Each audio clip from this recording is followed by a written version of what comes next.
আসসালামু আলাইকুম রাহমাতুল্লাহ। সম্মানিত দর্শক শ্রোতা ভাই ও বোনেরা, কেমন আছেন সবাই? আশা করি আল্লাহর অশেষ মেহেরবানিতে প্রত্যেকে ভালো আছেন। খুবই গুরুত্বপূর্ণ একটি বিষয় আপনাদের সাথে শেয়ার করব, অনেকে হয়তো জানে না। বন্ধুরা, যাকাতে টাকা দিয়ে অনেকে দেখা যায় যে গরিবদের জন্য এই কম্বল কিনে দেন, গরিবদের জন্য লেপ কিনে দেন, তোষক কিনে দেন, বিভিন্ন আসবাবপত্র কিনে দেন। তো এগুলো করলে যাকাত আদায় হবে কিনা? কেউ এমন আছে যে বছরে বছরে তিনি 100টা কম্বল বা 100টা যে কোনো বিছানার চাদর এগুলো কিনে তিনি গরিব মিসকিনদের মাঝে দেন, আর এর দ্বারা তিনি যাকাত আদায় করতে চান। তো আদায় হবে কিনা? বন্ধুরা, হ্যাঁ, আদায় হয়ে যাবে। কোনো ব্যক্তি যদি যাকাতের টাকা দিয়ে এই জাতীয় বস্তু সামগ্রী ক্রয় করে গরিব মিসকিনদের মাঝে বন্টন করে দেন, তাতেও যাকাত আদায় হয়ে যাবে, কোনো সমস্যা নেই।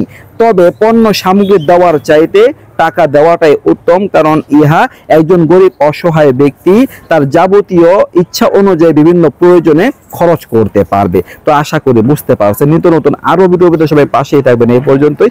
আসসালামু আলাইকুম ওয়া রাহমাতুল্লাহ।